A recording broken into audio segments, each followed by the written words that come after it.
This conference will now be recorded. We good? We should be good. Linda, can you hear us? John or? Yes, I can. All right, excellent, thank you. It is now what time? 4:08. 4:08. I'll call this meeting of the Capital Planning Committee to order. Are we ready? First thing we have is a set of minutes to approve January 14th. from January 14th. Motion to approve the minutes January 14th. from January 14th. Second. Any questions, comments, or changes? No. Hearing none, all in favor? Aye. Review needs or additional for department heads, let me just set the table for a moment here. Obviously, we're the newest kids on the block with the capital planning committee, but the goal is to try to help the town plan over longer term. So that we're not always just trying to figure it out at town meeting or as part of the town meeting cycle, but there's some mechanism in place for evaluating town needs over long term. And some sort of independent body that's looking at it saying, this is important, that's important, and not just each department, whatever, flying and fighting or whatever has to happen to make sure things get funded. So our goal now is to learn as much about what each department puts up in terms of their requests. It's spread out over a timeline. There's this year, there's next year, and there's 3 years out from that, because the idea here is to it'd be a long-range planning effort as well as a short-term planning effort. So we're trying to learn from you what you have prioritized as your needs and what you've submitted back to us. We created a form that we asked everybody to fill out, putting more detail into what was nearer in time and less detail into what was farther out in time, because we probably didn't have that level of detail. So the good part about that is you don't need to fill out the history again next year. We just need what's new, because we'll have the history at that point. So this is probably the toughest year in terms of trying to figure out the data and try to figure out everything we know. And we're not saying there's money for everything. We're just saying it's a tough year just trying to figure out where we're at. So with that, we've talked to the school department, we've talked to the DPW, we've talked to our town manager, and now we just wanted to learn from other departments what their needs are and what you submitted. I'm not sure we should go in any particular order. We can take this however we want. How about alphabetical? Does anybody have an obligation that they want to? Right. Good point. Does anybody have a time constraint? That's where I was going next. Make sure. I have election worker training at 6 o'clock. I need to set up for it. We'll be. We'll be done. And I'm off the clock. So this is split count time. Oh, volunteer. I would also just like to add to what Eric said, that some of this is actually helping the finance committee to maybe finance projects in a different way, which would allow us to do more projects and just be better through the budgeting process. So it's not whether it's a good example or not a good example, it's how to do it. One question that I would have is, what do you define as capital, and what, I mean, particularly from my department, as far as longevity of equipment, as far as is there a cost, ceiling or floor? What do we define as capital expense versus operating expense? There's a $20,000 level that we operate at. The things that are under that can probably be pushed through without, the things over that can. And there's also a time span figuring with that, with 5 years plus being on that, because then you're borrowing over a longer period of time. That said, there are going to be projects, as Eric, there's two of us, but as Eric was just pointing out, that if we bundle some projects together sometime, those numbers can be adjusted and accordingly, depending on how much is in the bundle and what you've got to do. So the goal here is to really get a handle on what is going into the budget, what is separated from the budget as a capital expense, where the needs are, what the priorities are. And each department has its own goals when it comes to that, or needs when it comes to that. So that's a good question, but that's how it's defined. It's almost defined by statute. We could get that to be lower at some point in the future, which probably could happen, but right now that's where it's at. I think there's a secondary question in there, which is leasing and disposable equipment. And I think we could, after this year's budget process is over, maybe get back to the selectmen with a recommendation to some ideas about how the language could be refined a little bit, because if you're leasing computers that are replaced every 3 years, it's not being purchased. The question becomes, if it's more than 20,000 total, of capital that you're leasing, it probably should be brought forward so they can analyze whether leasing is the best means possible, or the finance committee might look at that. But those are the sort of things we're looking at now. Okay, I would like, the policy is written as $20,000. We've elected last year and this year to drop that to 10,000 for our considerations. Right. Even though that's just to get a handle on everything going on. With ongoing computer equipment that needs periodic replacing and has a, that I think is handled a little bit differently, but I don't know the details of that. Well, when, we can get into that a little bit when it's my turn. I have. Yeah, with your, Well, there's, I mean, I have some ideas for that, because there's Yeah. some, private industry things with depreciable items and, so, how they're handled from a tax standpoint, which might so, make a good characterization of what bucket it's in. so our goal tonight is to learn what the needs are. That is not to say that it ends tonight, that's the end of it. It's not, this is meant to be sort of an open format committee where things come in. We're preparing for town meeting like everybody else. We also know cyclically things come in at different times. And so, taking a look at all of it, the one thing I don't want is anybody to be offended. We're looking, we're not trying to look hard. We're trying to look to see, just to find out what the needs are. We're not trying to say, that's wrong, that's right, that's wrong. That's not our goal. So with that, I think we should probably just kick it off and let things happen here. Yeah, sure. If we would like to let the comp person go first, that would be fine. So, And just for everybody's sake, introduce yourself and all that good stuff. So people, Anna Fenton, I'm animal control. This is the first time I'm doing something like this. I've never put in a capital request in the past. What I'm looking at is to eventually get a new cruiser. We currently have a 2013 Explorer that was a police department car. We got it in 2018. It has over 150,000 miles on it. We are having repairs that end up happening. Like right now, the latest thing is a tire pressure sensor gauge. Has to be fixed. And the things that are going wrong with it are because of age and they're costly. So I'm looking down the road, like 2028, of potentially getting a new cruiser. And I have the cost for it here. I don't think I gave you guys, the estimate. 57,526. Yeah, and then Right. Yeah, the cage that we have in the back. we have it. Oh, okay, I okay. can give you that. The cage that we have in the back, I'm not requesting that because the nonprofit that supports animal control, Bark, I am sure would pay for it again. That's over $5,000. They put the last one in, they put the one in the vehicle that I have right now. so what you're proposing, or what you're presenting here is not something for this year or next year, it's the year after that? For like 2028, yeah. Not right away. I think we can limp along in the vehicle that we have right now. So that was my question, was the condition of the vehicle right now, does it interfere with your being able to get your job done? No, I can get my job done. Okay. But there are issues with it.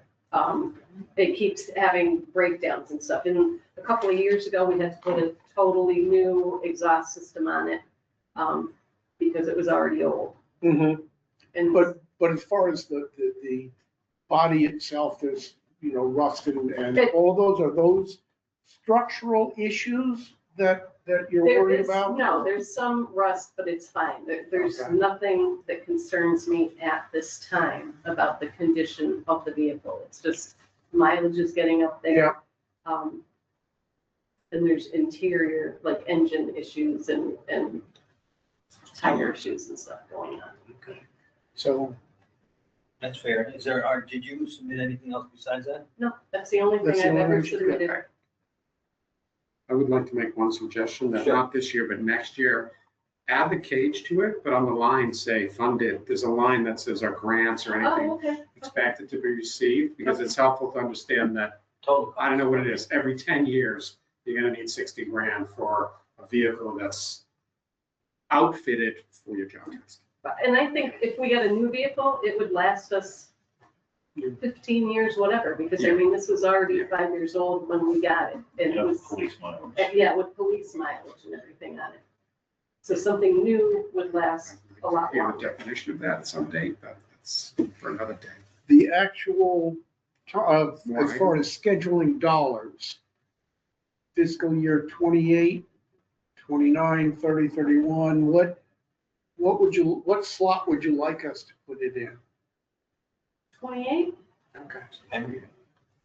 We'll move it away.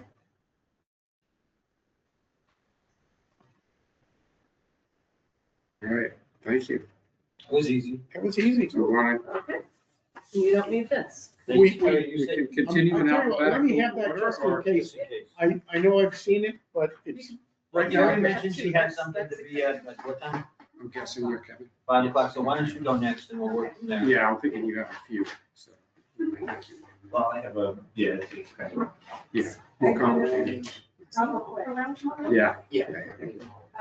So I was just, Introduce yourself just for okay, where we're at. I'm Terry Cameron, I'm the current town clerk. And I was notified in November about this expense. This was not a known coming expense. Does everyone know what a poll pad is? I do. So when you go to vote, and there's like a tablet that you check in on, that's our poll pads. That's where our voter lists are kept. We've had those for quite a few years now, but I was just notified that they needed to be upgraded because we're saying that the operating system are no longer compatible with the upgrades and the application can no longer be supported on the models we have. And based on the current projections, this is going to occur as early as December 2026. So the cost for upgrading our poll pads are $750 per device. We currently have 8 devices, which would be $6,000. We also have 8 printers, which they are suggesting we update at the same time, which would be $450 per printer for $3,600. And I understand that that's at $9,600. So the other deficit that we're working with is that an additional 4 poll pads is what we need, and I've kind of been moving along with what we have. But if we were to get the additional 4 more poll pads, that would bring the request up to 12,600 the total. Go ahead. Is there a reason that IT, is it because there's legality with the voter machines that is not handled by? Yes, Okay. When are you obligated to have these changed over by? December 2026. December 2026. That means you can only go through one cycle, basically, with what you got going around, and then you have to have a new place. Do you know lead times on ordering these things? I don't. The email that I received said they would be invoicing. No invoice will be generated until after July 1, 2026. We do have state elections coming up this fall, and so I'm assuming we would have them in place for the state elections for September. These are across the state. Every community is dealing with this, so I'm assuming they have the supply already. So if the money for this is approved this year, do you think you can have them in place by November with what you've heard? Well, just to clarify, we're FY '27 budget, so it's June 30th, July 1st. July 1st, This 2026. year, July 1st, 26th. This one- So if she orders them after July 1st. Right, Well, what they're saying that's is the budget year we're talking about. Right. that's the I know. budget year, but we can order them now and they will invoice us July 1. Okay, So it is Yeah. next That's- fiscal year. Okay. that's what I'm saying. Can I clarify technical here? The pad itself is not being replaced. It's the software that's being upgraded. No, it's an entire unit. It's the entire unit. Right, so, The new software is not compatible with the old. so what do you? Physical device. Okay. Well, I'm assuming So a new operating system. so is let me- compatible. if we don't do this, does the current device become inoperable? It won't be supported. So if there's any It- issues on it. It'll still function. No, she said it won't be supported. She said it won't be supported. Right. It'll be on. Does, I have a computer at home, it's no longer supported, but it runs. This is different because it's the state voter database, and what I have to do for every election is upload the database. And if the software is no longer compatible with the state database, then. Okay. Okay, so then, so it will not work come December 2nd. So what we're And, replacing is and the let me actual. ask you, how long, what kind of guarantees do we have that the next unit, they don't come along and say, well, in 6 months, we're gonna change it and you're out of luck and have to buy new ones? So our only other Mr. option, Galvin. because they are proprietary, Right. that this is the only unit that the state has certified. Okay. So this is the only one that we're allowed to use. So no, we have no guarantees. The only option you have, I don't know if you remember years ago when you went in to vote, there was big books and you by hand, that's what we would have to go back to as manual. It's the only option. Just out of curiosity, how long have the pads that we have now been in place? Well, before calling less, so I'm gonna say 5 years, 5 or 6, yeah. 5 or 6 years. So in other words, we have It's to a do this. reasonable time It's frame. almost a mandate, but not quite, but we have to replace it. And if we don't, we just go back to manual. Hanging chads and the whole thing, yeah. But I don't, especially in today's election integrity scrutiny, Yeah, absolutely. that to me is not a viable alternative. No, You know, This there's a, eventually is under 20,000, but I think Yeah, that's a I think- high priority because of Yeah. democracy. And those are the numbers they're giving me, that's not including tax and shipping and all that, so that's gonna bump us, that'll bump us over. Understood. the additional 4 units, is that I can't run without it, or is that I want to? So here's the situation, when we have the larger elections, and we have a high volume of vote by mail, all of those ballots have to be processed at the election. So what ends up happening is we have a crew that is opening the ballots and doing what they need to do, and then you have to stand in line behind the voter in order to get checked in on that poll pad. If we had these extra poll pads, we could be doing that off to the side and not inconveniencing the voters. So like with the midterms coming up, we expect that to be very high. These extra poll pads would help process this quicker and get us out of there before 1 in the morning. Can I also suggest that it took 3.5 hours to get everyone checked into town meeting? This past town meeting.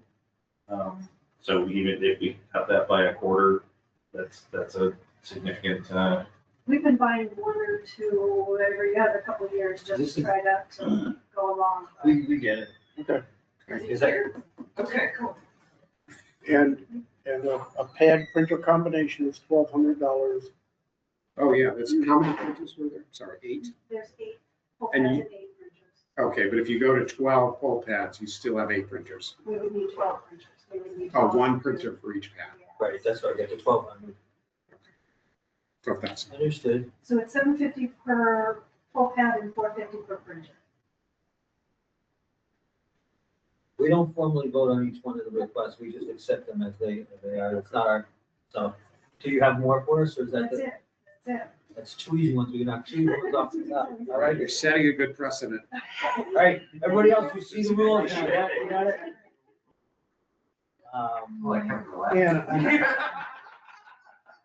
And she's asking, Anna is suggesting that her request can be pushed off to FY '28. Okay? I'm sorry, I'm like. No. I don't know, eeny, meeny, miny, I know you've been. Go for it. Hold on. Go ahead, Steve, make sure you introduce. Yep, so Kyle Tebow, Belchertown Recreation Director. On the list you have for the current ones to go over, one was the Town Beach Park Lot, which you can pretty much cross off. That is getting completed this spring. And her crew from DPW will have that situated and have already started work down there. So that's already being taken care of. Yep.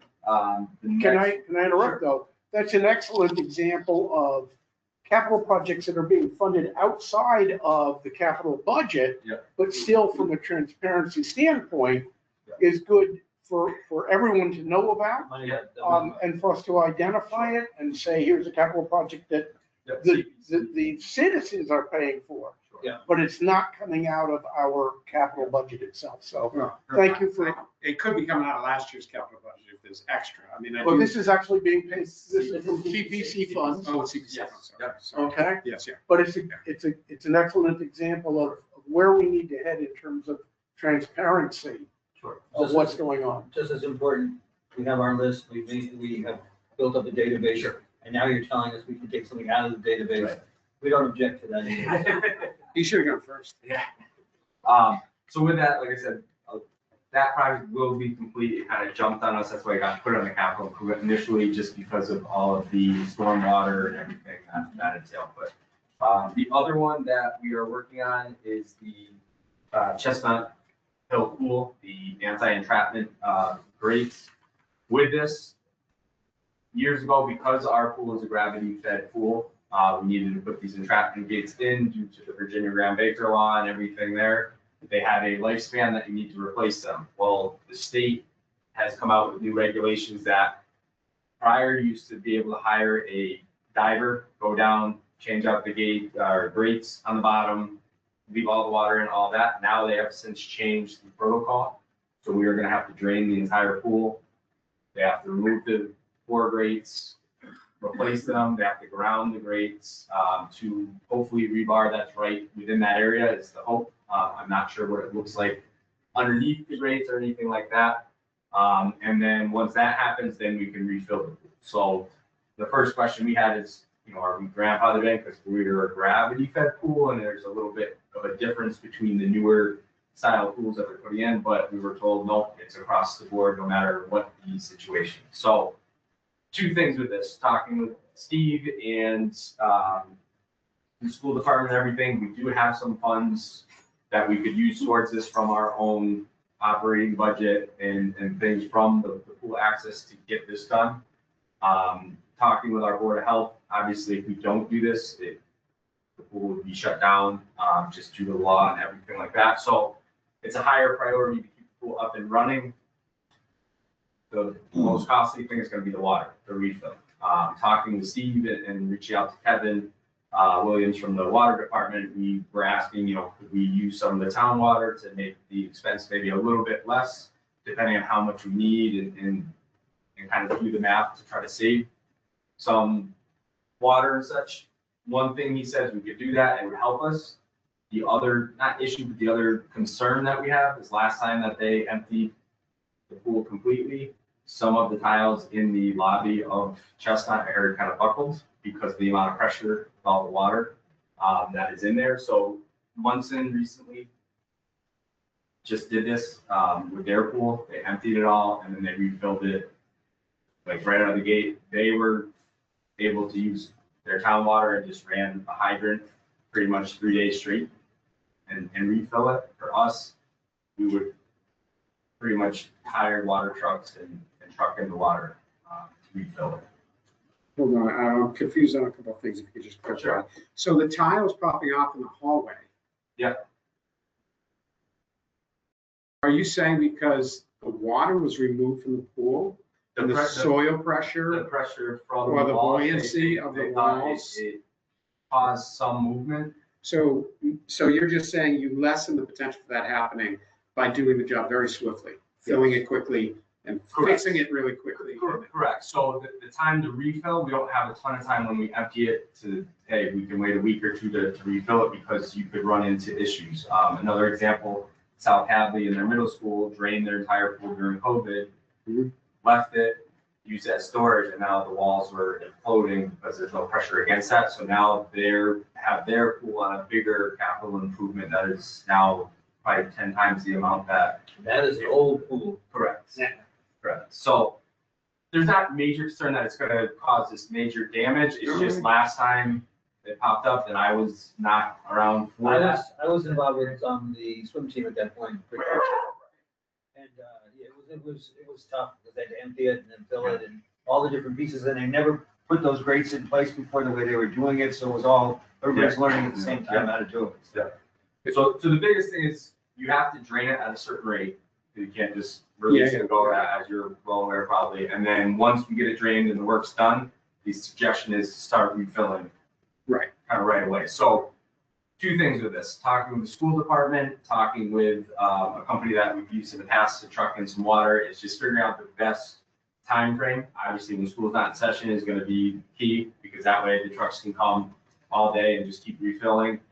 Once the water gets to a certain level with the refilling and we can start putting the chemicals in and getting everything back up and running, that'll also create less time that we have to keep the pool shut and the levels And- to get back up. And regardless of cost, you can't use some town water? So we can to help offset it. I just don't know at what rate and how much of the savings it would be based off of trying. Yeah, I'm not worried about savings, I'm just saying, if you can have that filling while trucks are circulating. Yep. And we did talk to Kevin, he said. we Because there's figure a out the limit best to how plan. much they can put Yeah, in. exactly. Does the numbers that you have on here, the 30,000 cover, everything that you need to do with the water, with the draining, with? So with the grates and the water, it would cover that. The only unknown, and we kind of went on the higher end, is just the labor for the grounding of these grates now, because it's kind of an unknown, because when they pull these grates, I don't know how close the nearest either rebar or how they're gonna ground it, because that's the new piece of the law. Someone have the plans? So, so I think the schools had plans underneath, but There I'm are not plans. sure. They exist. Yeah, they do exist, and Make we're sure you we're trying to look at them and pull them out, and then, once again, there's a couple companies locally that we've dealt with that would come and we've hired them to do this work with the grades, and since everybody's in the same boat now of having to do this, I'm hoping they'll give us more. Well, someone could look at it also and say whether your buoyancy is gonna be, whether this. Right. Buoyancy when it's empty. Some of them have feet on them to help prevent that from happening. Yeah, so that's the one there. Like I said, we do have some funds that we could potentially offset a majority of this. I had put this on this work with the unknown of cost of water. I understand. So, Oh. Okay. How many gallons in that pool, do you know? Anybody it's could guess? A lot. Yeah, I did a back of an envelope when I left off. Right around When you said it was on there. 90,000? Right around 90,000. yeah, something. It's a lot. Yeah, it is a lot. And there's nobody that stores it on site. Well, right now it's the question. Can we? Can somebody put an Store it, inflatable yeah. pool in the back that You fills know, we up? dug the the well parking over lot? at Chestnut. Can we use the well and repump water? But that's a lot, 90,000 is too much, I've seen 10. 4,000 20. gallons to a We're tanker. gonna get some flex seal and seal up one big Yeah. Yeah, and just pump it in there That's- temporarily. Yeah. Yeah. Are we in compliance with the law right now? Yes. Yep, and working with When- our board of health. Everything's fine. When do we lose compliance? So I think it's the beginning of 2028. Oh. So we have time. Part of the laws that got changed and whatever is the hardware that goes into these grades are supposed to be replaced every, I think they said it's between 10 and 12 years now. So we were getting towards the end of this lifespan for the hardware, talking to our Board of Health. If we're gonna replace these grades within the next year or two, that needs to be done. We're fine, and everything will be all brand new at the same start point. And then from there, we would just keep track of when the hardware would need to get replaced. Now with the hardware, you don't need to drain the entire pool to replace just the So hardware. this is, fixing the pool this way is a townwide need, because you have stingrays and you have adult swim and you have all the other. Yep, you have the high school team using it, you have the different organizations, Yeah. rentals, Okay. summer programs. so is there a seasonality to when the ideal time to have it done would be? So a couple things. If we use town water, it's gonna be based off of what Kevin suggests we use for helping refill that. Working with the school department to see either during a school vacation. I'm not overly concerned about the trucking company with the water, because we can schedule them far enough in advance to make it happen. So it's more of a logistical thing with the school department and the water department. to Can you do that. coordinate with the annual shutdown of the pool, like they went around that? That's the hope. Even in the summer, we close for a couple of weeks, so the hope is to just do that. The hard part is depending on where we're at for the water from town would Right. play into that. Now, if we don't use that, then we just truck it all in and see what the difference potentially would be with a little bit of savings. If you did it. Well, I'm questioning, is it a 27 or a 28? When did you put it in for FY? It's listed as a 27. That's right. You're saying you could make it FY to 28, it's 27. listed as a 27. So Is it January of 28 or So I gotta look back at the original pool and the rates and all the way, because once again, a lot of things when this all came to be was like one sentence things and they just had done it. So there wasn't a lot of information, but talking with our local board of health, we have, I want to say it's January of 2028 to get it complete in order for it to be in compliance with the law. But theoretically, it could be queued up, done next August and be an FY 28 fiscal year. Okay. Next August could be this on, okay, never mind. Never mind. Yeah, could be. I'm not saying that's Yeah, what yeah, should be I got done. it. I'm just saying that might be feasible. This versus next, got it. Of the $30,000, roughly, any idea how much of that is water and chemicals and versus the actual Like rates. modification Right. work? So the grates themselves, I would say, we priced them out, they're probably about $5 to $6 grand, depending on shipping for the grates. Fine. And then the labor is a little bit unknown, just because it depends on when they rip the other ones up, how much either jackhammering they have to do to tie in, to ground it. So that's what we're trying to figure out with this company is a rough estimate on what that would cost. A bulk of it is the water. And so my question is, and I know I've asked, but I'm gonna ask it again. Can we capitalize water and chemicals for filling a swimming pool? Is that a capitalizable item? Well, it's part of the project. Yeah. Yeah, it's part of the Why would project. it be? I Sure. guess, to your point, why would? Water lasts forever. Well, I was just gonna say, it's almost a consumable, but, In this case, it's not a consumable. It's just part of the pool. It's part of- right. The other thing, if I may, is, so everyone needs to do this, right? Correct. So the other thing that's probably gonna happen is, because the companies that do this know this is coming down the pipe, there's gonna be a lot of We people, might want to do it now. that's right. Not to, I just wanna throw that in. Yes. It's one thing to require it, it's another to pay for it. There's a problem with timing because it's, the project could be done in the winter, then there's probably gonna be more water available than in the summer when people are irrigating outside and in drought conditions. And we do have the well at Chestnut, and we talked about maybe tying into that to get some water flow from there, because we did hit a good area. It's just, I don't know if that's feasible to run through the parking lot and everything from that corner of that. Are the gates just in the deep end? No, just the- Yeah, the bottom line is for today's conversation, we're looking at $30,000. Okay. Yeah. Yep. Yeah. Okay, and we're looking at it this fiscal year. Yes. Anything else, sir? So the other things I submitted for like the longevity, long year plan, 2 of them involve the pool. The pool, when things go down or need to be replaced, the big ticket items. So the pool blocks that are used for the swim teams and different events have been around probably 20, 25 years plus. We're looking to replace those.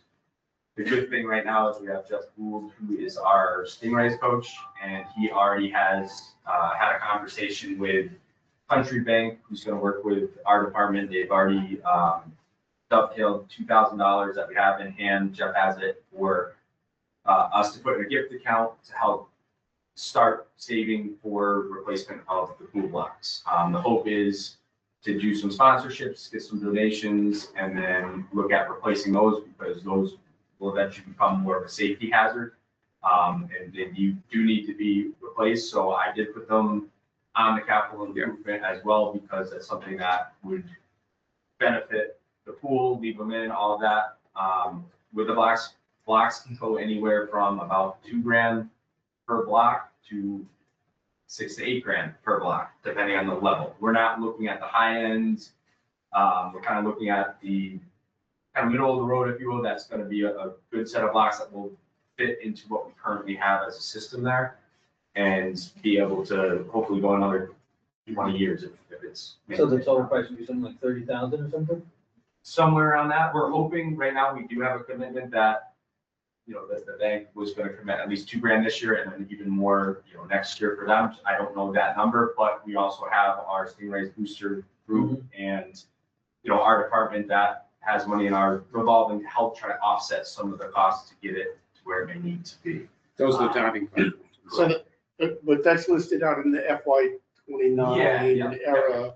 I didn't bring any of that. Yeah, no, paperwork with that's me. fine. I mean, the only other thing that's further up is Bob DeChamps, the previous buildings and grounds director of the schools, had the pool covers put in years ago. Those have met their lifespan. They are at the point of disrepair. So I reached out to the company that put them in from, I think, Indiana is where they're out of, just to see how much it would be to replace the actual covers. The actual motors, everything still work and function properly.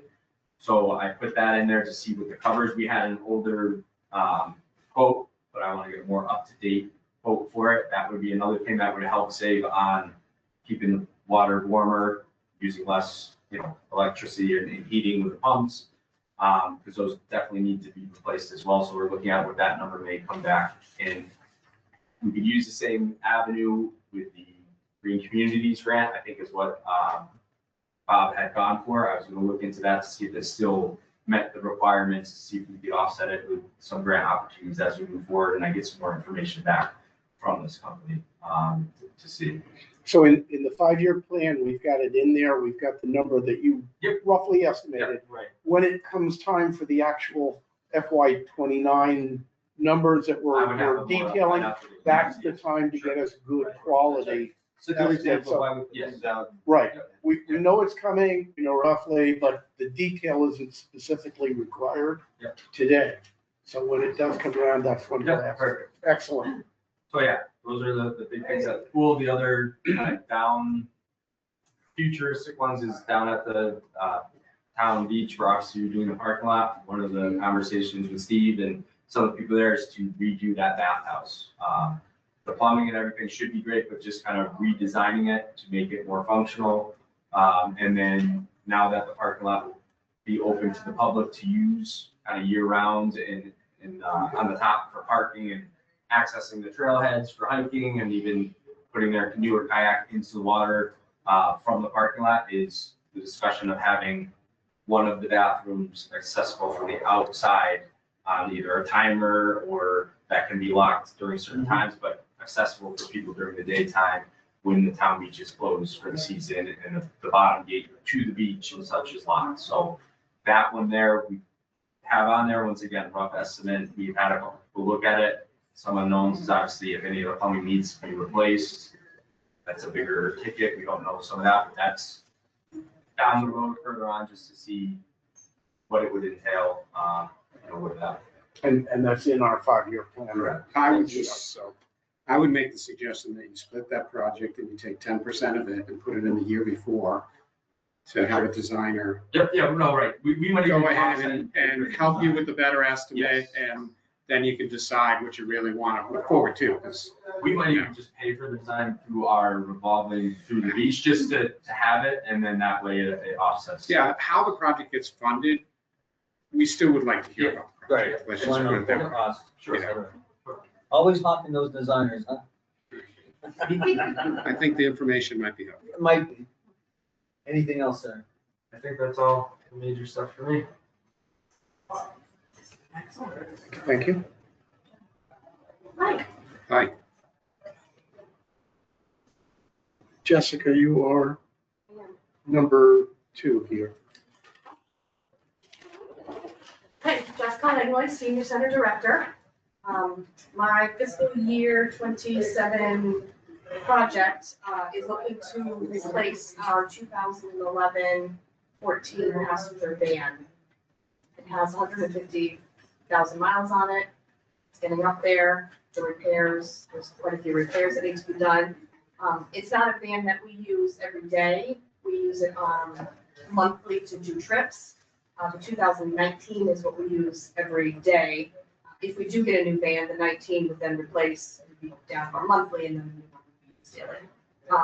So in talking with National Van, the quote comes in at a little over $80,000. It would be an 8-passenger van, and I'm looking for about 53 in capital because our fundraising group has raised about $25,000 towards it. And then the senior center has received donations for the van as well. It's a 14 passenger now, you're replacing it with an 8 passenger. Correct. Yes. Why the difference? We don't utilize 14 people, there's not 14 people that utilize the van. So it's cheaper than going with another 14 passenger van, and it would suit our needs just fine. And is this ADA compliant? Oh, yes. Is Any the other 14 a numbers? hand? Sorry. Go ahead. The 14 was a hand-me-down? Or no, you bought that new? The Just a question. 2011 was previously purchased before me, but the 19 we purchased new. Okay, I just didn't know if that's how the The size. van, the other van that's in use right now, is that, Yep. what size is that? 14. So we have two 14 passenger vans. Okay, so you'll still have the 14 if you needed it. Yep, and they're all handicap accessible.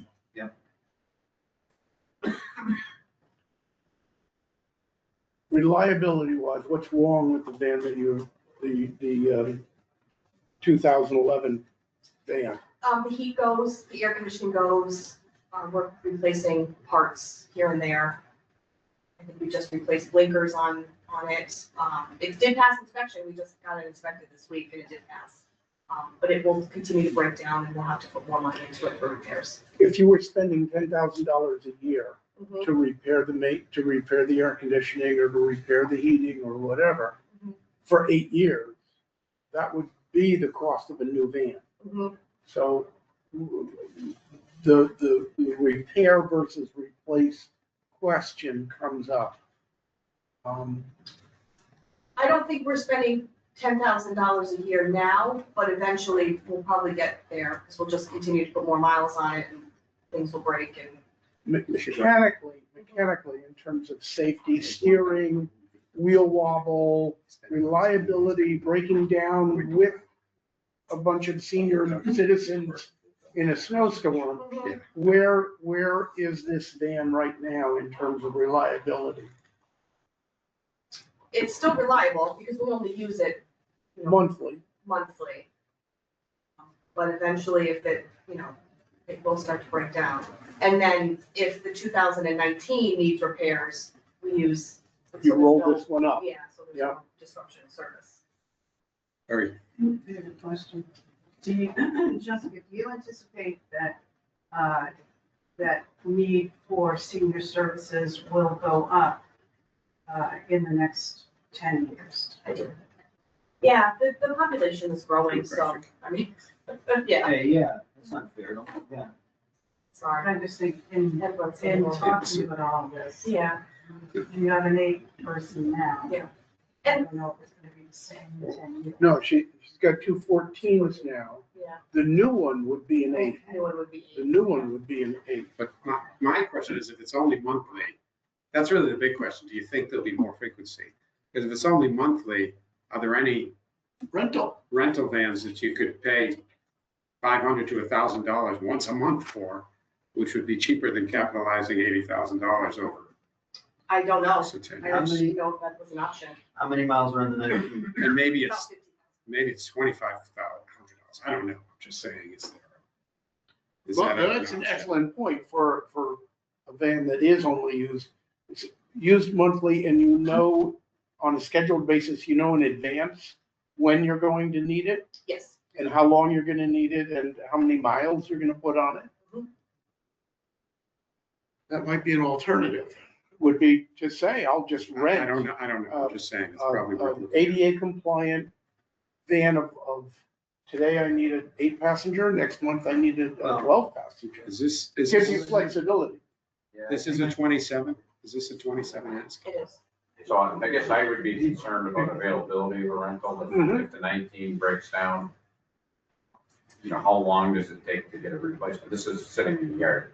Yeah. Also, I realize Yes, that. yes. Also, All, but let's clarify a couple things here. One, you said that rotationally, you would then plug in the 19 to be used Oh, yeah. more than, and preserving the life of this one for as much as possible. Mhm. And eventually you'd have to rotate in again because you have another van that has too many miles. So I think that the reliability piece for the population that we're talking about is critical. You can't have a lot of breakdowns. That doesn't work well. how many days has van 1 used? I'm sorry. That's where I was going. The 2019? Yeah. 5 days a week. But yeah, Yeah, so that's, The reliability of backup is kicks up. yeah, understood. So, well, we understand what your need is here. I mean, you've gotta be able to serve the population you're serving in a safe and adequate way, that's for sure. I did though want to ask, Holmes Transport. Yep. Do they have 8-passenger ADA compliant vans? I would assume so. And I think it would be worth it to at least make a phone call.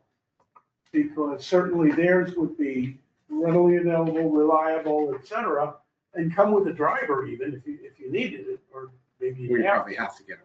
probably have to. But it would be worth making a phone call to look at the economics of saying, I'm gonna use Holmes Transport or their equivalent as my secondary or my once a month type of need. Having said that though, very impressed that you've already put up partial financing, that you've gotten the what was it, 23,000? 25. $25,000 already pulled and committed and everything else. That's phenomenal. Yeah, our fundraising group's really great. They do a lot, and we're able to do a lot of things without asking for town money because of them. Yeah. Fortunately. That's excellent. Yeah, What else you got? that's it. That's it. You're making our lives easy tonight. We appreciate that. Okay. Well, actually, it's 25,000 Oh. plus 2,000. Yeah, about So 27,000. You're, okay, you're going on. That's an excellent support. It is. I still would like to ask for an economics of Holmes Transport and make sure we Well, understand. I don't even know if they do that, but they could be somebody else equivalent. It's some phone You know, an calls. 8-passenger van has got to be more fuel efficient than a 14-passenger van. Here's another way to look at it, which is that over time, if you ever were in a crisis where you needed to rent a van anyway, you need the numbers to know for that. So it's good backup information no matter what you do with it. So.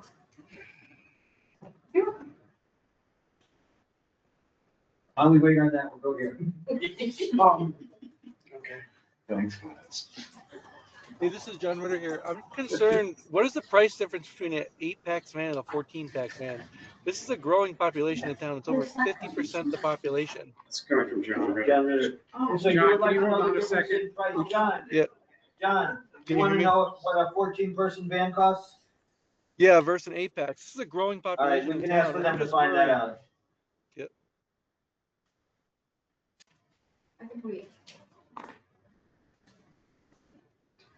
I know one company was over $140,000, but we can go I with think that. that's a big jump, but we should know. That's another good number to grab. $10,000 a seat. I'm assuming the 8's extend that combine for the 14 truck with the body. Yeah. So, excellent. So where are we? Okay, we're here. Next. So, Johnny Roman, Fire Chief. First, I'd like to report that the station roof was completed today.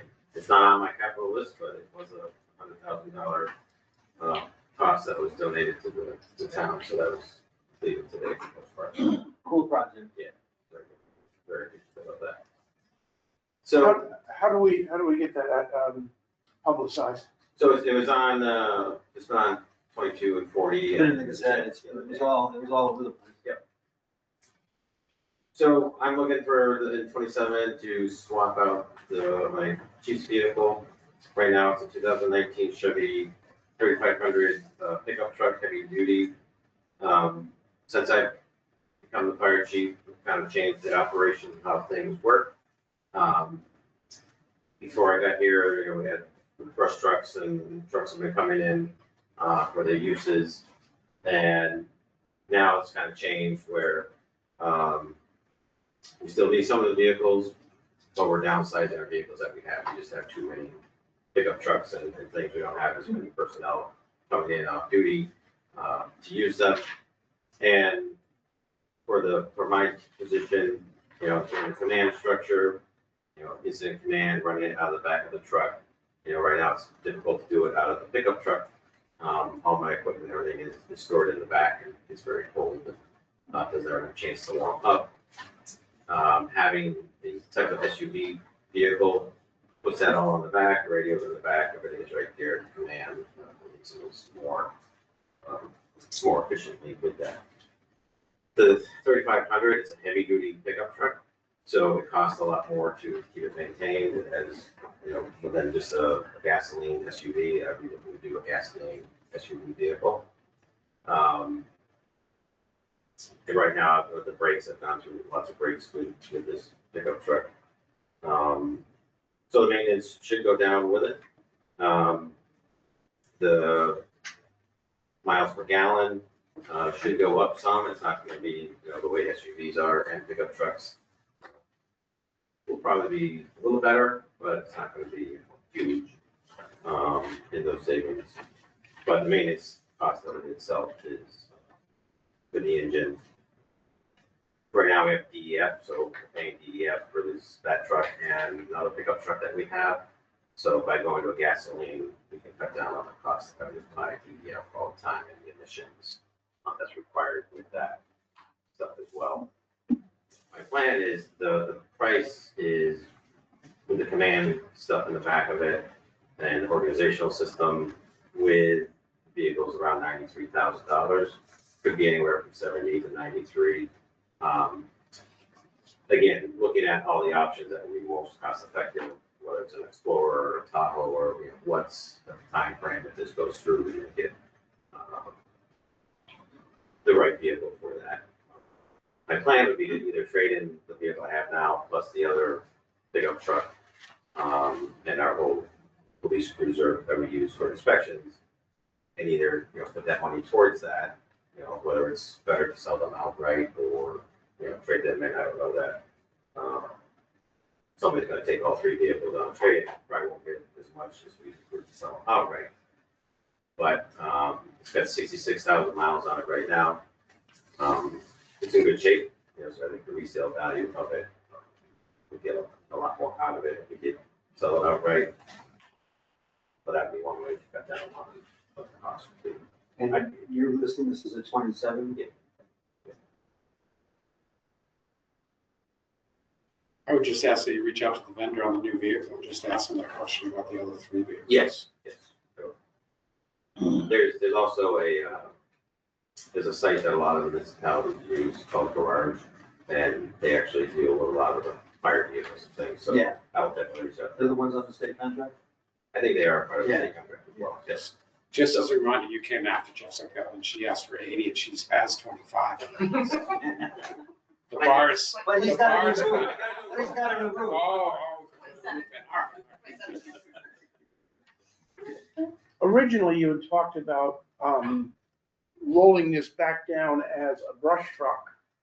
Is that a change in thought So I process? think for money wise, I think we'd be probably better off to sell it, to put money towards the new vehicle. So in like further, for the capital plans further out, one of them is to possibly purchase a mini pumper, Correct. which then we would trade either one or two of the brush trucks that we have, just have a mini pumper. So more versatile, getting into typical driveways, that would both do structure fire and brush truck. So, The current truck has got 66,000 miles. You use it for emergency response. Yep. It originally was decked out as almost a first line. brush all around kind of vehicle. You're the guy and you're by yourself. Right. You gotta, what you're looking to do is remove that operational capability and just get a command vehicle. Right. Mechanically, 66,000 miles on it mechanically, is there any, same question for Right. Anna, same question for Jessica, mechanically, is it reliable? Do the wheels go straight or do they wobble around, or is there rust on the frame? Mechanically, what shape is The it? truck itself is in good shape. Yeah, it is in good shape. It's more the functionality of it is not, conducive to the way we're operating now at the station. And like I'm traveling across the state, to meetings in different places, and sometimes parking can be an issue. I don't go in parking garages because it don't fit. So looking for additional parking and stuff. That's a minor thing of, what it is, but I do go to a lot of places, a lot of meetings constantly. So there's a lot of wear and tear on that side of the vehicle. It's just, for my position, it's just too big of a truck for what it's meant for, what my job is for.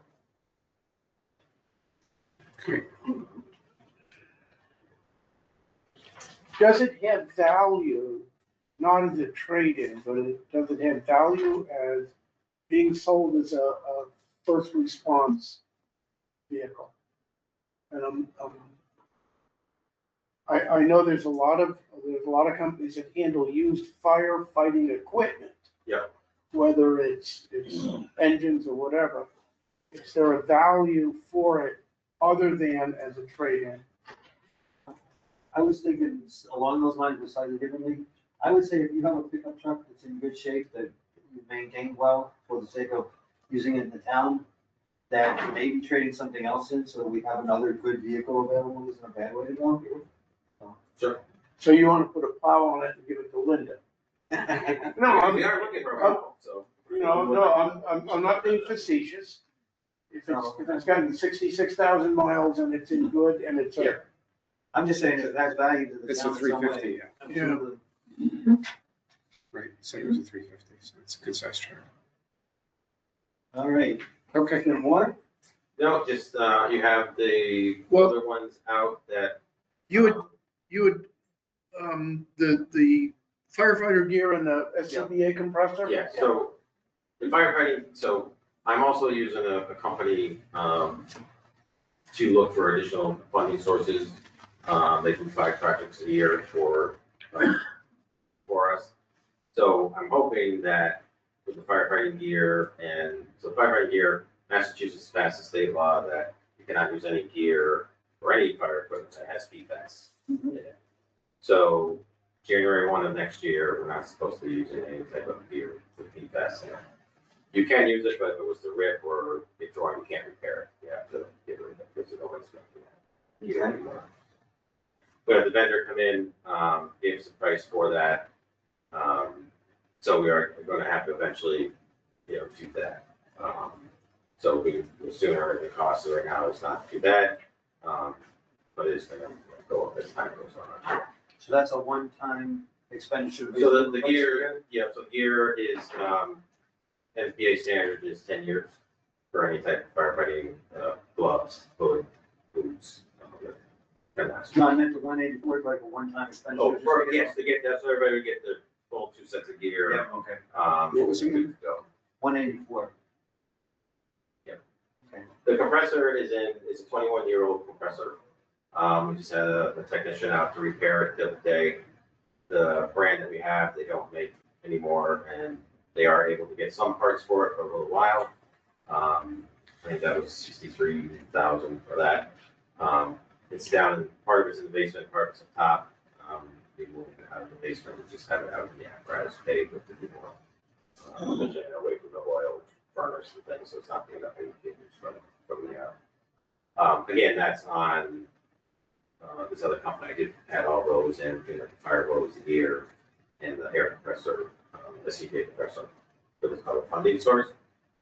But that's it. So, yeah, can you clarify that? So these are on the 27 list. Right, yeah. But you are having someone I am explore grants explore funding for yeah, donation or. Yeah. But on the firefighting gear, you can't repair it if it's got PFAS in it. Is it a health concern to the firefighters using it in the gear? I know that it's really bad in manufacture. Right. So the glad to get rid of it and foam. Right. But so the fire unions in Massachusetts pushed very hard because firefighters are coming down with occupational cancer. Yeah. And they feel that it's, someone who's from the gear that we wear on a daily basis. So they pushed hard and worked with the governor, and that's how they got the pass to, get rid of it. The other issue that, again, trying to work, we're going to be in an issue down the road, is that our SCBA's that we wear, to go into the fire, the computer components in them are made of PFAS. So eventually those are gonna have to be replaced as well. The problem with that is there's no company out there that's making any, even looking at making new SCBA's PFAS free. So that's obviously not a situation right now, but it's gonna be a bigger problem. Going back with, and I want to say on the, There's one, I just have one more question. And you said the gear is typically replaced every 10 years. So every 10 years we have to. And how old is this current equipment, even though we're replacing it because of PFAS issue? Right, so some of them are coming up to the end of life with it. And then some are, some are probably 7 years old, 5 years old. So it's been around. It depends. So when we hire a new firefighter, we obviously get them new gear. So like 6 sets are 3 years old right now. And then some are a little bit.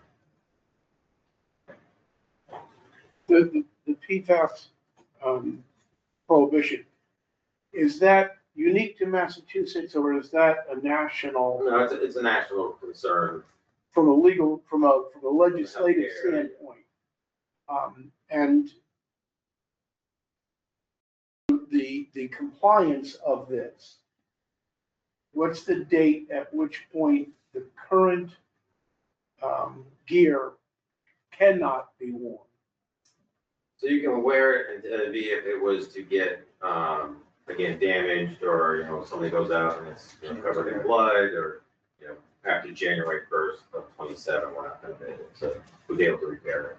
Or, And how often, what percent of turnover in your gear gets repaired or gets sent out or gets? again, it depends on if they got a car accident or they get caught on something inside the structure or outside, and it tears and rips. It's not common, but more so when they go to the fire academy. Tend to get their knees all ripped up because they're crawling around the burn pit. So then we have to get those repaired. So how many sets of gear does the 184 purchase? 44. 44. And the equipment that's basically in place would either be retired before it's ripped or once it's ripped, it's retired anyway. Right.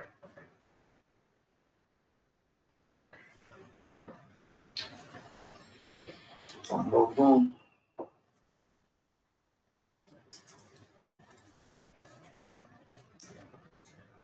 Are we good? Yeah. Thank you. Great. Now to our friends over here. You can go first. Alright. Yeah. I submitted 3 things on behalf of us. Esther, can you say your name? and your Oh. phone number? I'm Esther Kovaci, a station manager at PCTV. Yep, and I'm Kevin Hannon, the IT director for the town. We're kind of working together on improving the meeting spaces in town hall. Experience. Kind of shared these. So we put in for new outlets in the auditorium. Currently, we've got a bunch of ungrounded ones at the front. We've got a bunch not where they need to be, so we've got really long extension cords going across when there's people in there. So new one would be hopefully on some of the floor. The auditorium has been increasingly used for larger meetings, of which we've had many larger meetings, as financial times get more difficult. People get more involved, which is a great thing. We want citizen engagement, right? But the auditorium severely lacks power. It's very hard to run any sort of meeting. The cart that we have, you can have in 2 places before you run out of outlets. More people are bringing laptops to meetings. We'd like to put some power in the floor, some power behind the stage, some power along the walls.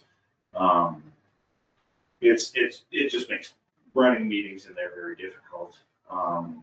And aside from meetings, it probably improves the space for anything that the library does. That if they needed to bring something that required power or, I mean, there was a history day. The lighting in that room isn't great, so, you know, they had a bunch of big posters and stuff, potentially being able to bring some lights in. So I obviously, anybody who was involved with any of this stuff last year knows the challenges that we're faced with the microphone system and everything else.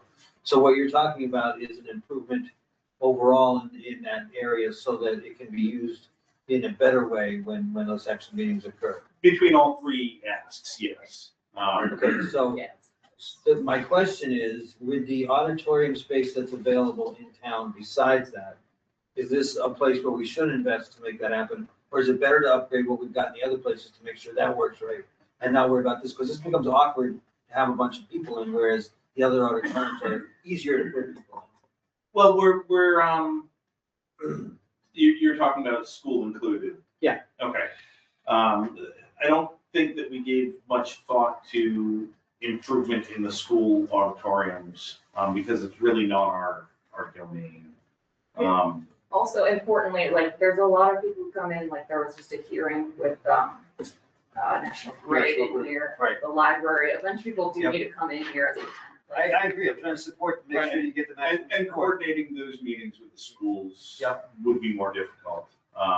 We're seeing, there are over 700 meetings a year between all the committees and So those. where I was going is, it would be, if you're gonna do it, let's do it in a way that works for the long term, in other words, right? That's where I was going, so that it can be viable and be used in the way that it should be. And on the power side of things, we're definitely thinking about that, and how we have raceways. So if we need to add additional cabling, whether it be microphone or video or that sort of thing, it's sort of we're thinking in a modular fashion. So that we could add power, but we could also add video, we could also add microphones, we could also add speakers, as needed. And that's just one portion of the three things kind of go together. In the power is sort of auditorium specific. The others are having a survey done of auditory.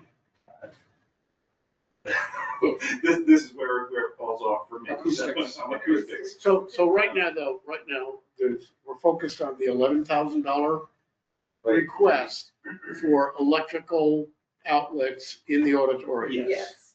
And those outlets, if this work gets done, does that include the raceways that you were referring to for flexibility and expansion and whatnot? I believe so. Yes. That's what we're. And that's an estimate, we haven't had. Understand. Yeah. No, understand. And does, oh, go ahead, do you have more? No, I was wondering where. I just want to make sure. I wanted to know all three. Yeah, I wanted to know Because where they kind of the group 800 together. plays into that. Well, can I Go ask ahead, one? Go ahead. The current ungrounded, limited amount of power that we have we got concerns about safety, about fire, about overloading circuits? Have we popped, I don't even know if it's fuses or circuit breakers, but have we run into issues of that nature? Where do we stand from a safety standpoint? I think a lot of it is really more, we tend to deal in that space with low draw. Okay. So there's concerns about, if we have to run an extension cord from one end of the room to the other, we have to tape it down, or we have to put something. Oh, correct, yep, that's a good point, yep. So that's labor intensive, and a potential tripping hazard. Correct. That's the trip risk is the yes. biggest thing. The grounded outlets, I don't know. How much risk does that add? That's probably a fire chief question. But none of these would be GFI or. So, I'll add the. It would have to be code, whatever. The current ones we have, Oh. if they're not grounded, they're obviously not a GFI kind of I don't know what the current code is, but, and I'm not gonna. Only ground is Yeah, 70, That's so an electrical. it's a little. Yes, there's a basement. So maybe this is a question Under for the the second more one, than, not just on. I'm just trying to figure this out. So the goal is to wind up with a space which is meeting ready, meeting at, like we have 50 people that need to meet on a particular issue. It's ready to go, the mics, everything else, and we don't get the feedback, we don't get all the problems that we have, right? Yes, and importantly, more of the time, the space is used for small meetings, Yeah, and that's not good right now. The ungrounded outlets are used most often when a small meeting. so this is an investment in town hall to Yes, make it, to improve town hall and the services that it can provide. yes. Okay. Esther, were you going to say something and they were trying to? Oh, just the ungrounded outlets, they're utilized the most when one of us is not there and I have to worry So about the it. total cost for this is, if we're looking at this as one project instead of, We're looking at it as one project. 40-some thousand. yeah. Yeah, so Yeah, 40,400. Yeah, there's questions about what of the technology part makes sense for operating expense versus capital. And importantly, the acoustic study, the most important thing to me anyway, is the acoustic piece of it. That's a 6,000, and then there's travel expenses if they have any, that's not in there. And then there's an $8,000 technology piece, which I think is less important because we're not trying to design and buy a complicated system. The acoustic studies is more like anyone you come in. Yeah, I guess I'm sort of back to, is that the best meeting space to accomplish the goals? Because you could do an acoustic study that turns around and says you need to spend $150,000 on the auditorium to then make it the decibel level appropriate for broadcasting when there's 100 people in there. Otherwise, the people on screen aren't gonna be able to hear. I would note that the acoustic study is not only an acoustic study of the auditorium, but of the primary meeting rooms. So we're looking to tackle To solve this issue, what was the? this issues, yeah, absolutely. And importantly, it's not broadcast quality, it's to virtual meetings specifically. No, I didn't mean, sorry. Okay. I meant broadcasting on Zoom because that, you have to do Okay, that. yeah, yes. Sorry. And that's good. Can I jump in for a second? Sure. So I want to go back to one of your previous questions about the load on the survey. So the auditorium is conveniently located over the basement, which is a direct link to where our electrical panels are. Oh, nice. So if the circuit is overloaded with new outlets, an electrician and our electrical inspector in particular will pick up on that and we'll just run a new circuit to the panels. Okay. So I'm not worried about increased load. Thank you. As Kevin mentioned earlier, we are hosting more than 700 meetings a year in this building. We have 3 meeting rooms and they're all in use almost Yeah. daily. That may not be the best space because it was designed for, 100 years ago, it was just voice acoustics. And we've been working very hard to bring that room up to a space where you can have a virtual meeting comfortably, not broadcast quality. And one of the select board's biggest priorities has been making sure that our meeting spaces are accessible to the public, whether it be in person or virtually. So that's why this is on the table. And there's 2 things in the capital improvement policy that I want to remind the group about. Is one, technology, there is a minimum spending requirement that should be a goal. And I think it's 8% of the available budget. Yeah. And that does change every year, so we don't know really what that is. But secondly, feasibility studies are also an allowable expense. And when we talk about having somebody come into this building, it's to look at all 3 spaces and make recommendations for future capital requests. Yep. Because we want to make sure that if we're going to spend money, that the work is done properly and we get what we need. Because we spent a lot of money in the auditorium 20 years ago, 10 years ago through the CPC program, and we really didn't get what we needed. So we want to make sure we don't repeat that mistake. If I can, I'm sorry. No, go ahead. If I can dovetail what Steve's saying. In terms of the school auditorium, it's not always available. If there are school activities or concerts, and we did have this happen, then we have no ability to meet. Right. And for town meetings, town hall is the natural place to go. Mhm. But I agree, I don't know that it's ideal, but it's what we have. We are going to attempt to use the community room at the police station this month for a meeting, see how it goes. Are we? That's That's the the first first Yeah, we are back. We're back to that. Okay. Surprise. I was so surprised. I know, we were all hoping we wouldn't have to, but, we are trying to branch out a little bit. but- Yeah. So this is a more organized request from different parts of town government to say, this is something we need to do for the better operations needed in town. The whole meeting in this building in a way that works. Yes. Absolutely. Does it make sense to bundle this into a single request? I would, and it does make sense to do that. That's where I I think was the reason why we split it up is so we could talk about them separately. They could be bundled, I know we're trying to focus on 20,000 and above, but Could you give me a quick synopsis of the three again? So the Yeah. first one, the 11,000 was for the electrical. Yep.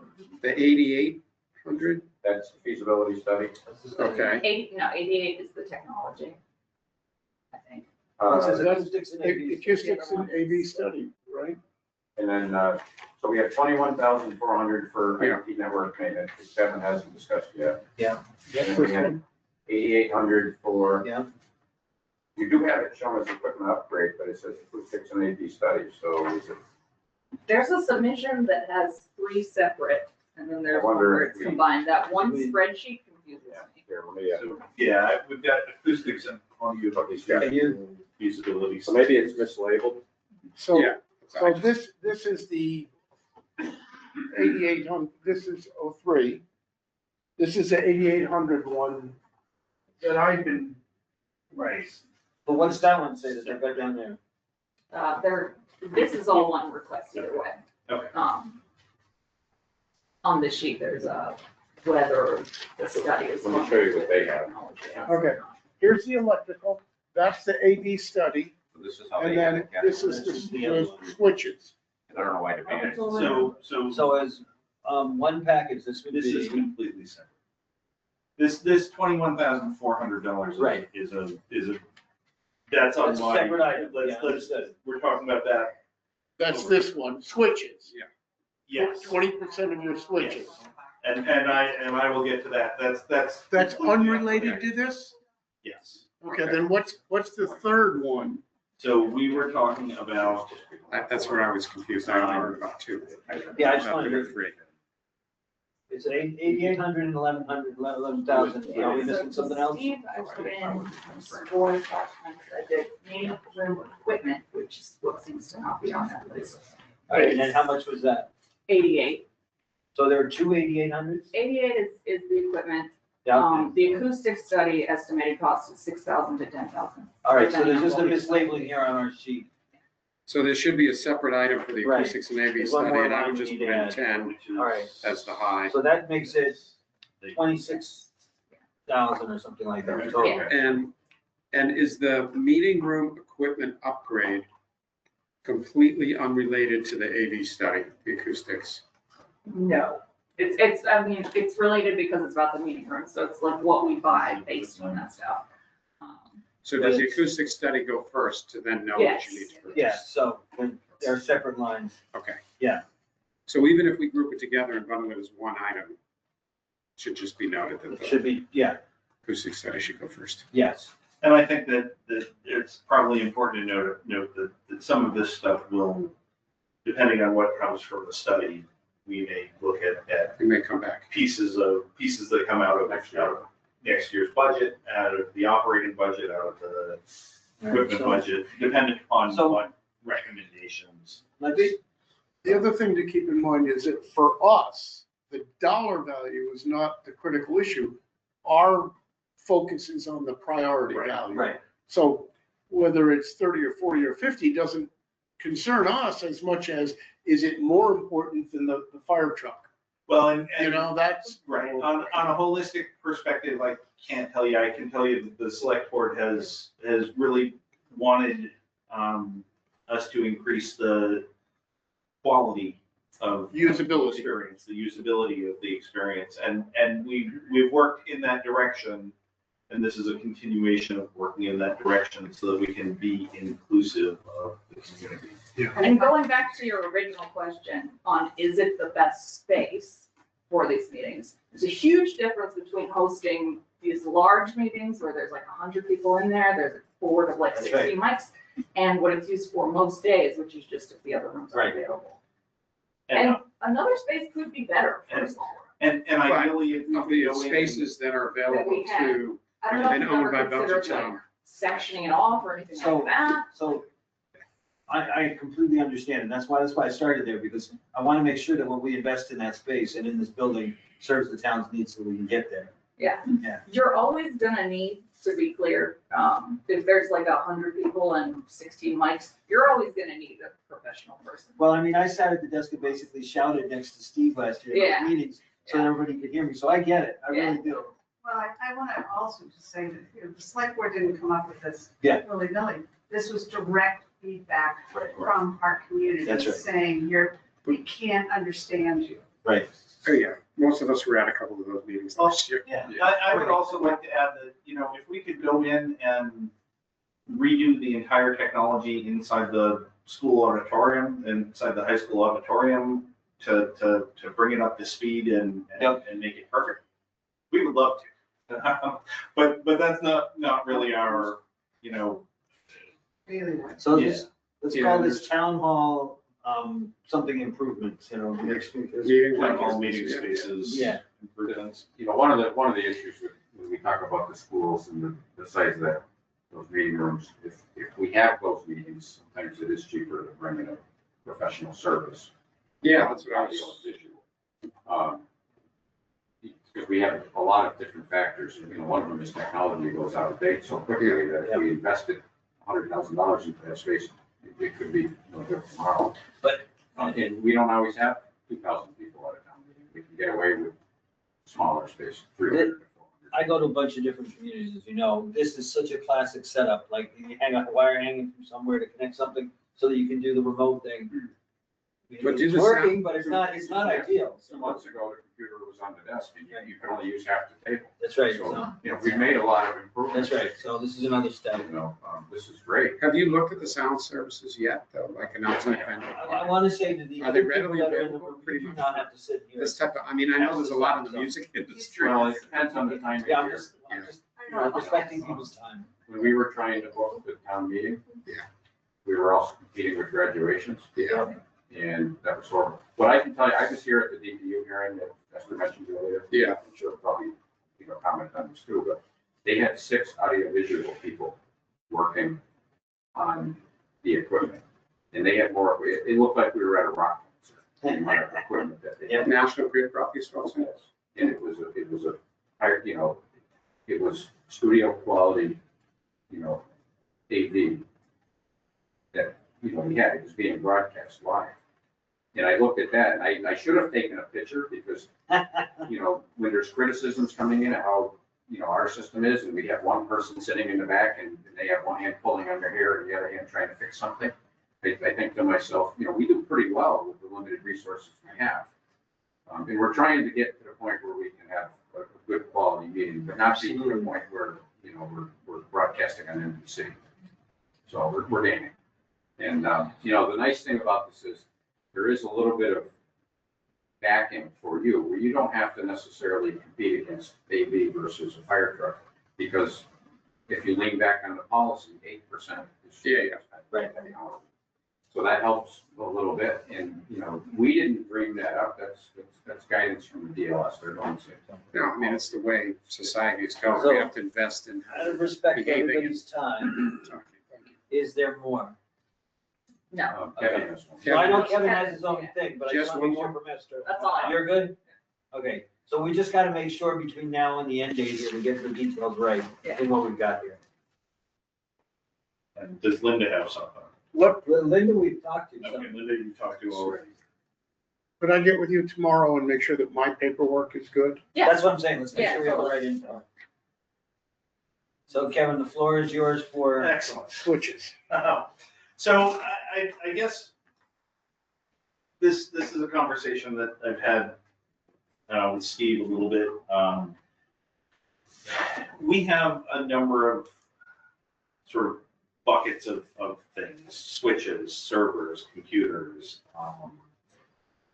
storage, things of that nature that we need to have a replacement schedule on that lasts for 4 to 5 years.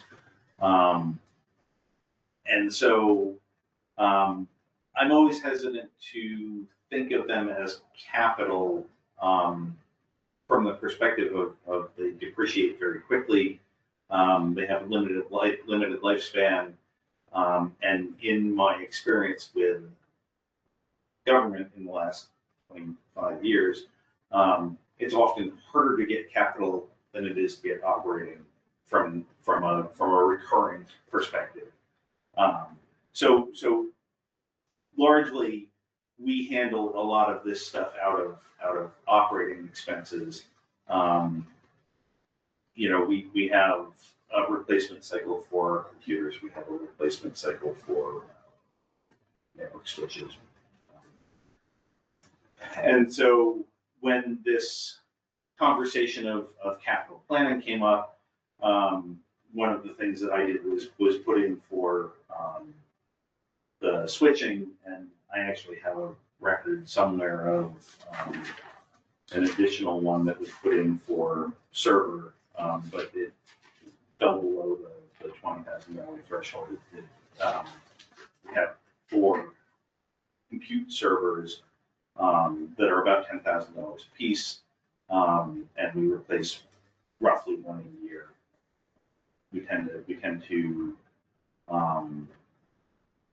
because the replacement cycle comes up to somewhere in the $50,000 to $60,000 range, and we have an operating budget of somewhere in the $40,000 range. We tend to run equipment a little bit longer than is necessarily advisable, or in the case of servers, if we put over the course of 7 years, we have one that's 5 years old and one that's 3 years old. So the request that's here, with this 21.4, normally have been buried into your operating budget as something you would do over time? It You is haven't asked something, for it this way before, right? yeah, it is something that would be put into my operating budget, or on the occasion that we would get. I think the last time we had our switching replaced was through ARPA funding, as part of the project. So we're really looking at, I don't have this $21,000 in my budget. No, I don't mean it that way. I just mean So- historically you wouldn't. Historically, we would have done less than 20% of a Right. replacement, or we Right. would have spread it out. So what I'm really looking to do, per the request of the last DLS report, is to put together a cohesive schedule of replacement. And ultimately, what I would like to do is get my operating budget up to the point where it covers the entirety of that replacement schedule. It doesn't right now.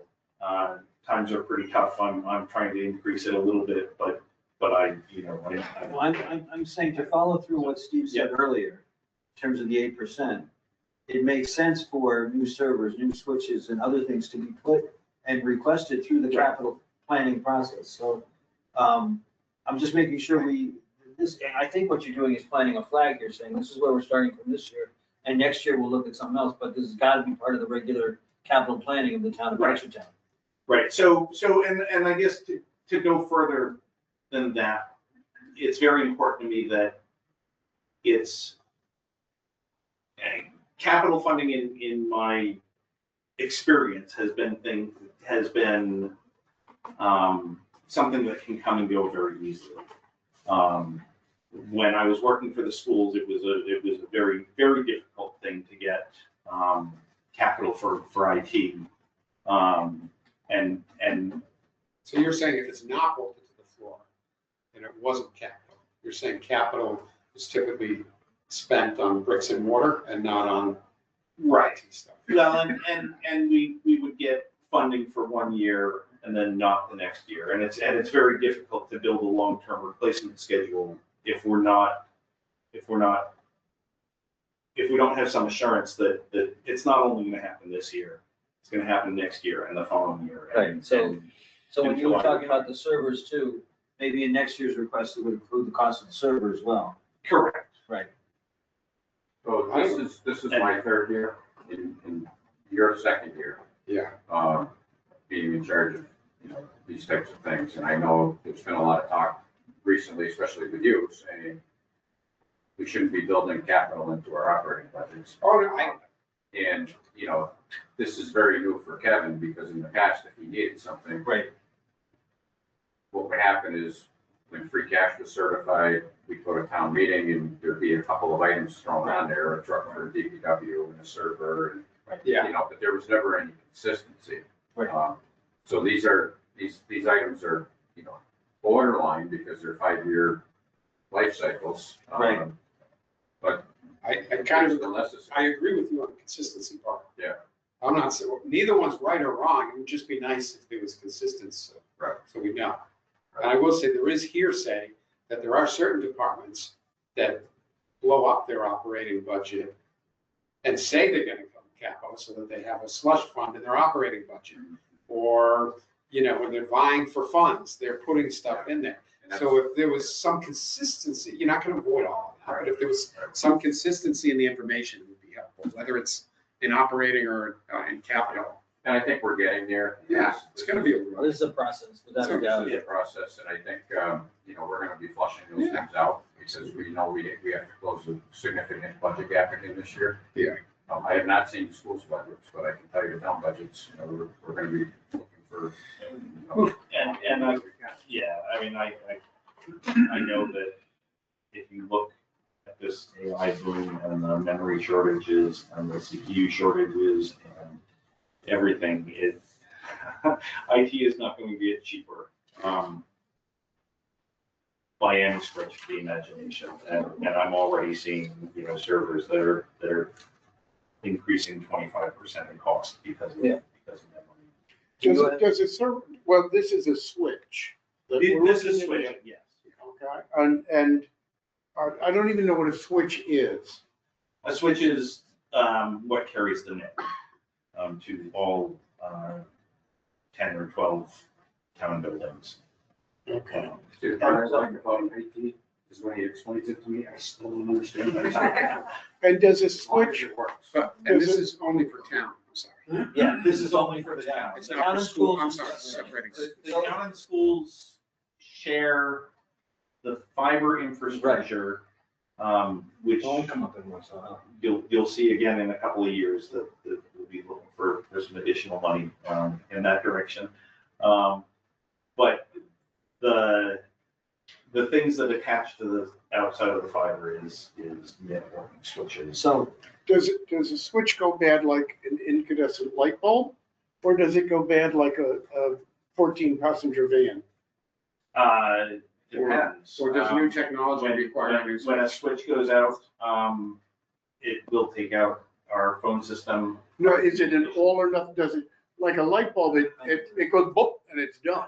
So A van is worth switches are even worse than that because A, if it goes out, it just goes out. Okay, that was And my question. B, if it doesn't go out and it's old and the firmware is not up to date and there are things it can have vulnerabilities that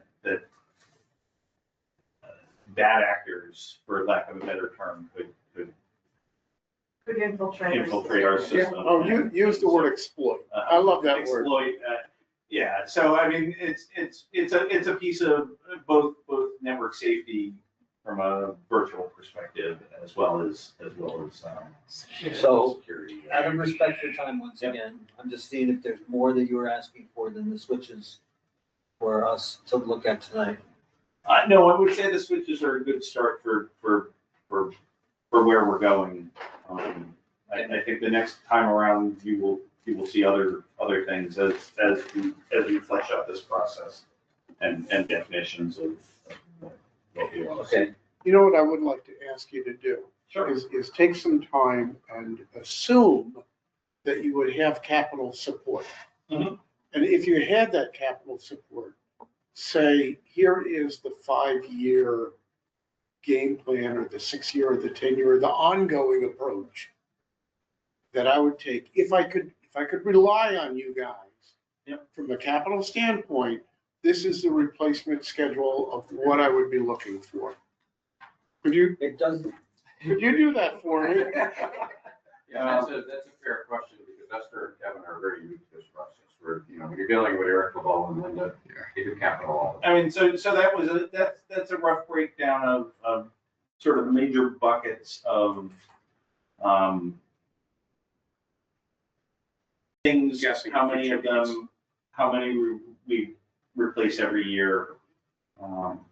And this would be an ongoing, every single year, I would look to replace 31 computers. Right. And half of a network switch. Right. Okay. And some of Excellent. the- Thank some you. of the- Did you send this to us electronically? No, I did not. He just airmailed it. No, I know. Saved. You know, I'm sorry, but my gut also says, that's based on what we know now. Technology is constantly changing.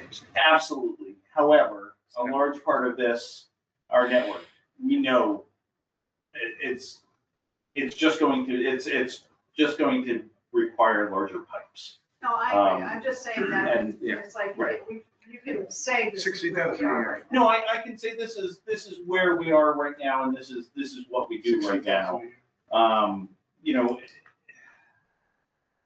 I appreciate that. Things could certainly change, and things have changed vastly over the 25 years that I've been here. But in the same sense, things have stayed the same, in that we still need a network, we still need a phone system, we still need computers, we still need servers. The numbers of those things have gone up and down.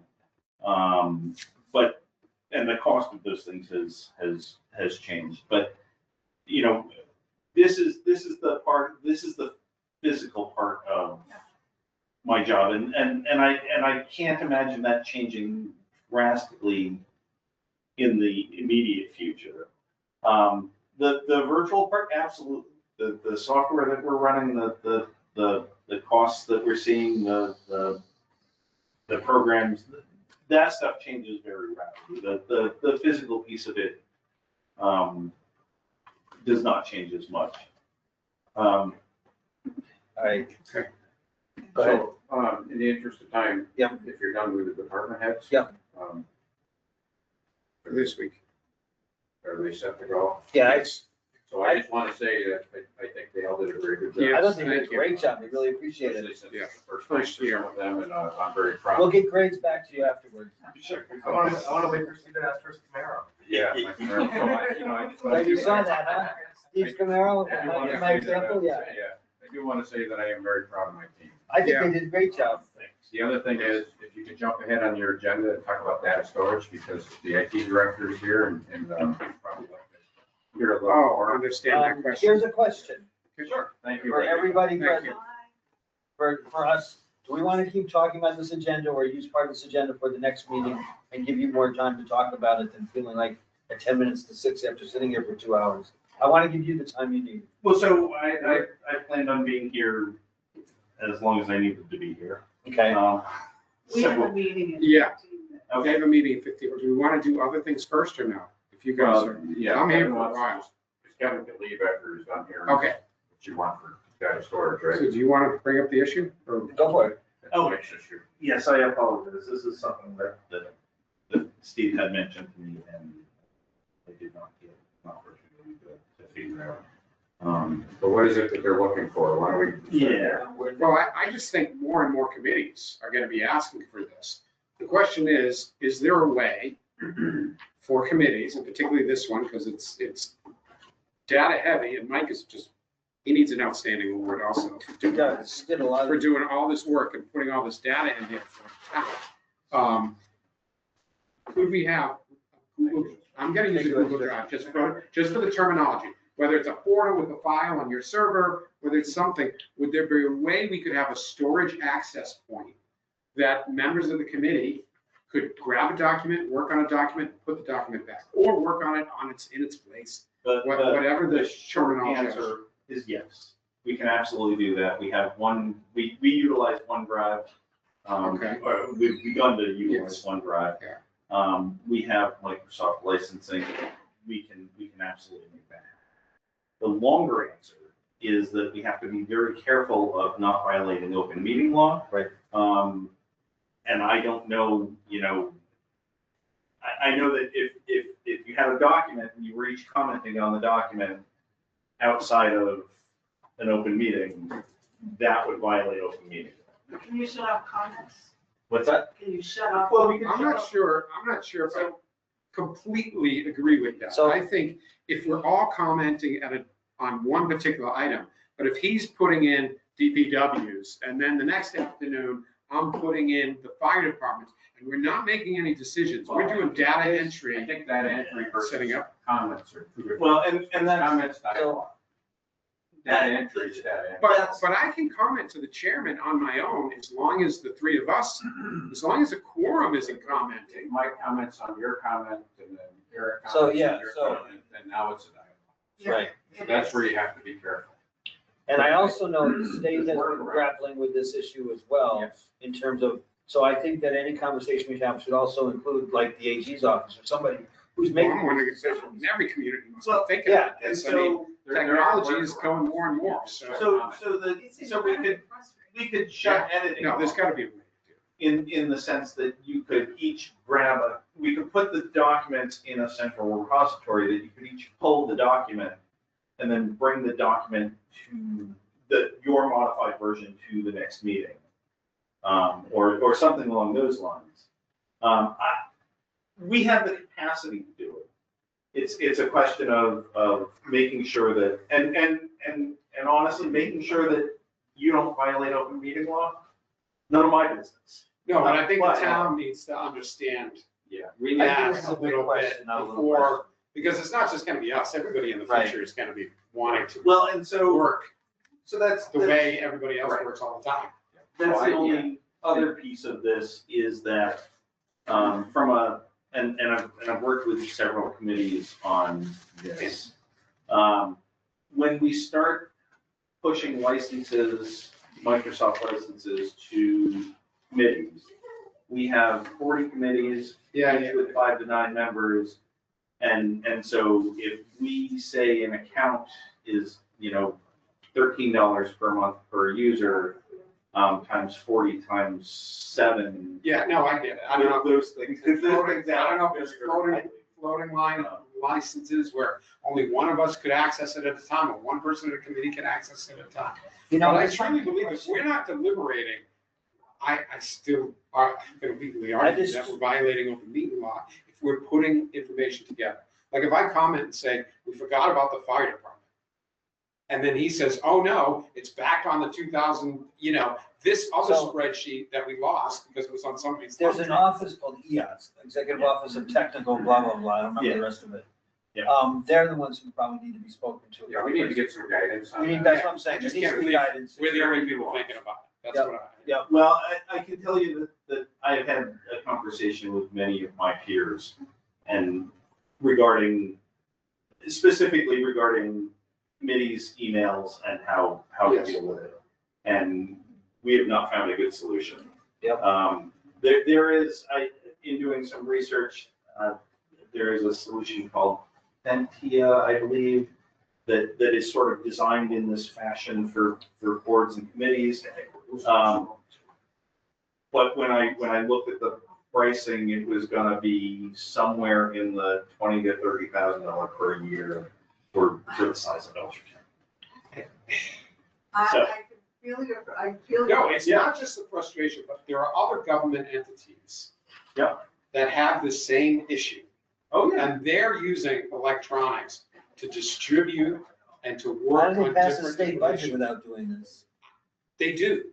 They Yeah. work on it electronically. So I don't think it's. And I would like to- I think the solution is like a third of your problem. I think that most of the solution is we gotta find out what other people are doing illegally, or does Yeah. MMA have, I can does dig in Mass on Municipal that. Association have any Actually, MMA is a really good. source. resource? Yeah. Are you going out to the I can reach out to them. conference?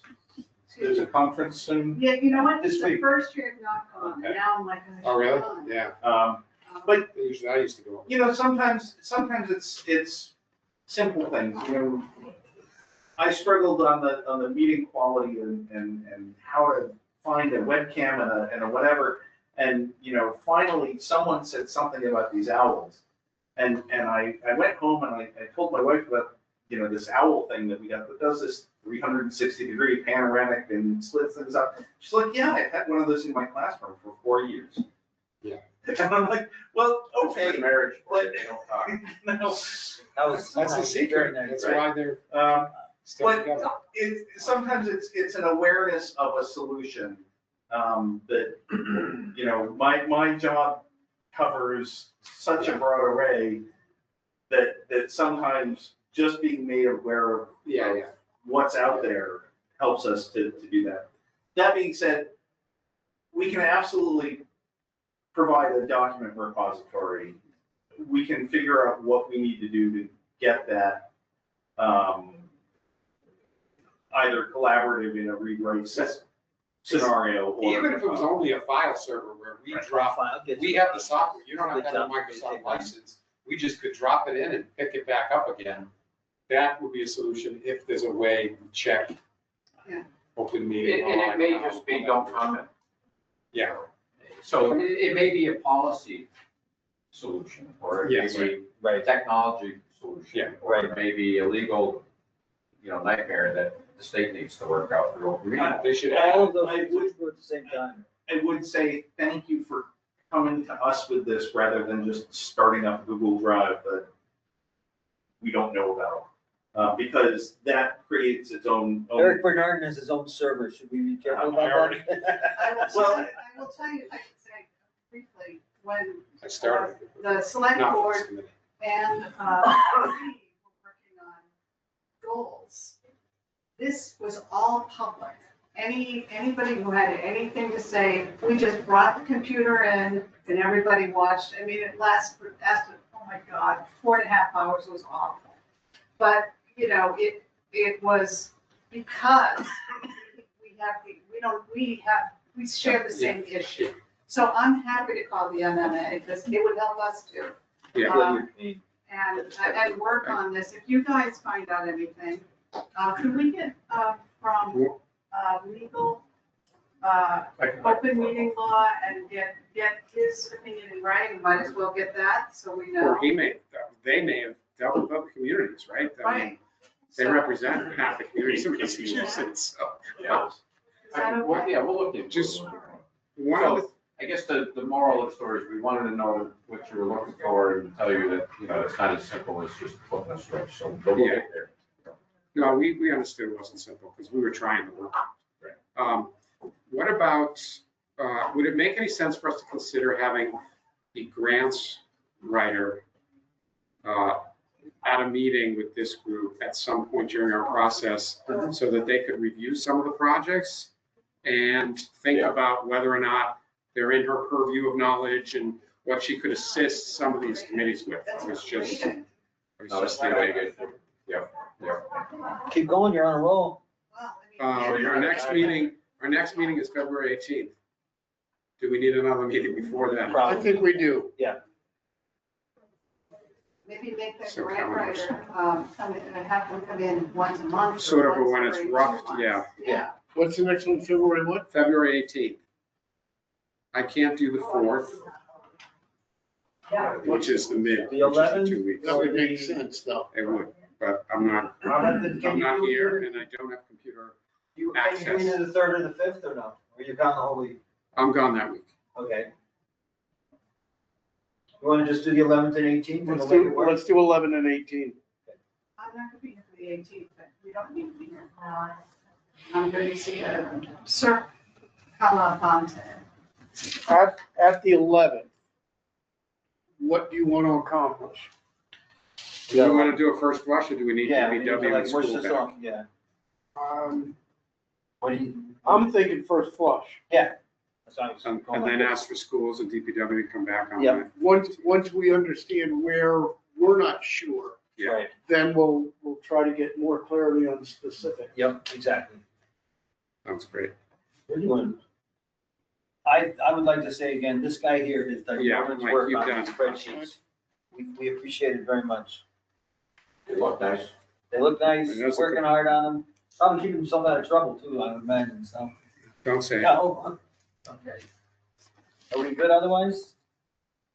I'd like to get with you at some point and just say, how do I get it off of this and onto there, even if it means me coming into an office and borrowing somebody's computer? Okay? Absolutely. Thank I you. mean, I can easily have that, if you can email the files to me. I can have them up in some format that, to start as a read-only that if I have your email Fair enough. addresses, you can access. Is it in here? It's probably. Are we occupying somebody else's space? Yeah. Come on in. I am so sorry, I don't know if you are. Yeah, This is over. I don't know how much space there's left, there's lecture training in there. I don't know, we're probably done. A motion to We're adjourn. done. Motion to adjourn. Second. 6 o'clock, let's get out of Okay, here. thank you. So moved. Thank you. Aye. Aye. 6 o'clock. Is the machine off? We gotta shut it off. Then there must be ZBA in there. Yeah, I'm guessing. Where's my, where do I go for it? Anywhere, any action. Um, There you go.